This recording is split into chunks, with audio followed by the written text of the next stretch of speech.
So when we apply our minds to study the written Torah and the oral Torah, the Torah Sheba'al Peh, through the 13 principles of Talmudic interpretation. There are 13 Talmudic principles of how we apply Talmudic analysis, and we learn through them. One of them is Kal Vachomer. If it is easy, then for sure it's going to be like this. Meaning if it's surely easy to be applied in this way, then for sure it's going to be in an easier case. Kal Vachomer is one of those principles of 13 principles of Torah interpretation. Or Klal and Prat, from the general to the specific. There are different 13 principles and categories of Talmudic analysis that we use to derive the halacha. When we do that, we derive mitzur devash, honey from a rock.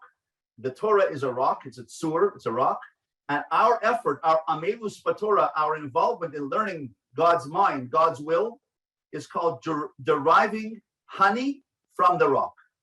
Mitzur devash. Devash, honey, comes from a rock. Sort of like life.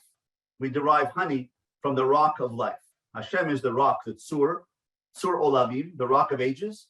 And we derive understanding of life from the rock.